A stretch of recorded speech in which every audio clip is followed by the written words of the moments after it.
Hi there, I'm Rebecca and a really warm welcome back to my channel PumpkinBecki. In this week's video we're going to talk about possibly one of the biggest mistakes somebody who is trying to grow their own food can make. Let's get started.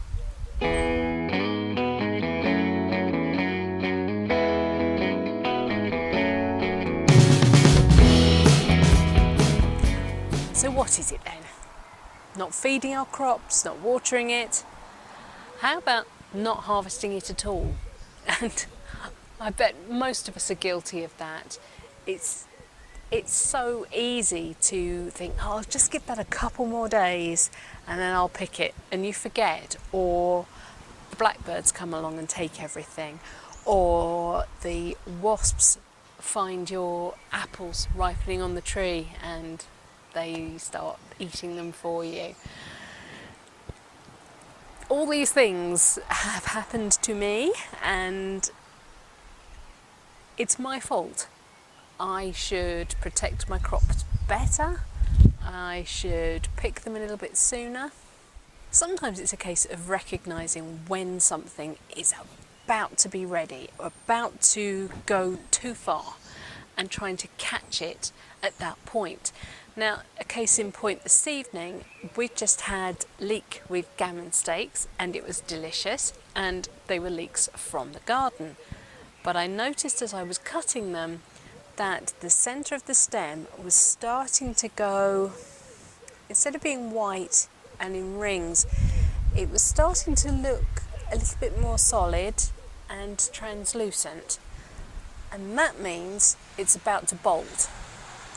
Bolting is when a plant knows that it is reaching the end of its current life cycle and it now needs to put up flowers ready to pollinate so that it can set seed and reproduce for next year. Great. I don't want the seed, I want the plant. So let's get these puppies out of the ground.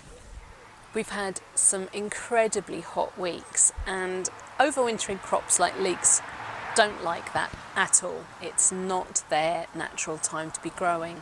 It's their natural time to be reproducing. We've had some really, really hot weeks, and although we've had a little bit of rain in the middle, it wasn't enough. And what I decided to do was just keep watering these, leave them in the ground a bit longer if I could. They had sort of stalled in their thickening up, so that if I can leave them in a bit longer, maybe I can just get them a little bit thicker, but they're not going to. Instead of getting that thickness, I'm getting height, and that's a good sign that they are starting to harden up that central core. Instead of it being the rings, it becomes this translucent, solid core, and that's where the flower spike comes from. So it is time to get these up. It does mean that I can show you how incredibly easy it is to harvest leeks from a square foot bed that is properly prepared. So I'm just going to take my trowel and pop it in a couple of inches maybe away from the stem of the plant, push down and lift. Do that a couple of times and it's out. And this one's even had little ones. Get those off.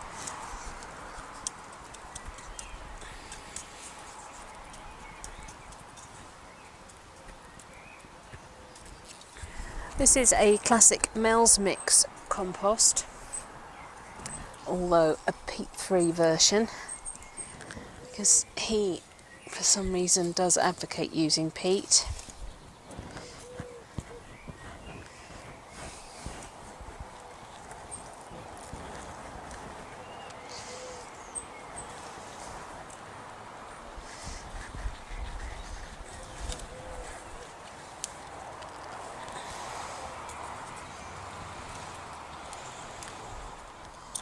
Ideally, if you were following proper square foot gardening methods, you would have a crop ready to go in here.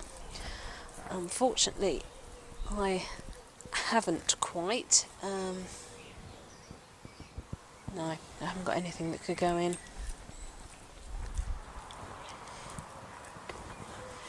You'll notice I'm bringing up quite a bit of sand from the roots, and that's because you create layers with the Mel's mix. There's a lovely healthy layer of sand underneath this entire bed, which then has quite chunky grit underneath it. So this variety was a Leon prize taker. I didn't win any prizes with these ones.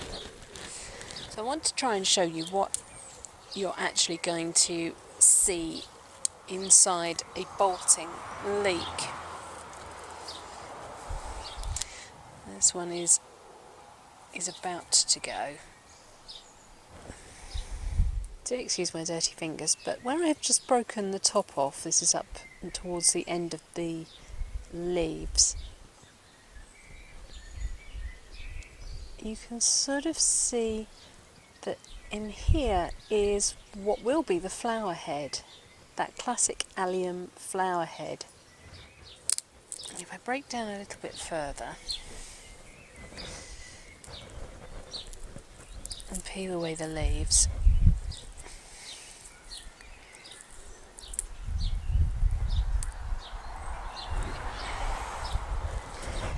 in the centre the rings bind together and create this really thick, coarse core, and it doesn't matter how long you try and cook that for, it will never be tender enough to eat. It's pretty horrible. So what can you do?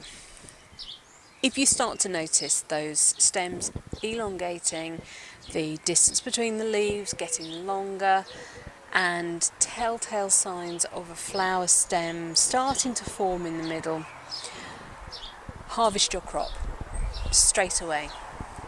Even if the centre has started to form a core, you can still use the leeks. It's a bit of a faff, but you can do it. What I would tend to do, and I will do with these ones, is I'll take them inside, take the roots off, take off the outermost leaves, just to clean the plant down, wash it, cut as much as I can, but if I have any stems which are particularly hard, I will actually slit them lengthways, remove the core, and then slice the rest of the leek that's remaining as it is. And what I like to do with my leeks is, I guess it's sautéing them quite slowly, just in olive oil with a little bit of salt. So I cut them really finely, just a millimetre or 2 millimetres thick, and I just let that slowly sweat in a saucepan, and they're beautiful. I used to sort of cut them into centimetre chunks and boil them, but Mr. PumpkinBecki complained that they was too squeaky, which is true, they are quite squeaky. And I found that this way of sautéing the leeks takes that squeakiness away, and they're actually a lot more flavourful. So I'll probably even do that with this one. I will just slice it lengthways, remove that central core, throw it away, and slice the rest of this down. Now I don't want to use these today, and the idea with growing your own things is you eat it as fresh as you can, but you can't always eat your crop when you harvest it. So what I'll do is I will put these into bags. I won't blanch them or cook them or anything. I'll just put them straight into bags and pop them in the freezer, and they'll be fine. They'll be perfect. Right, that's it for this week's video. Thank you so much for watching. Please remember to rate, share and subscribe to me here on YouTube. And until next time, bye.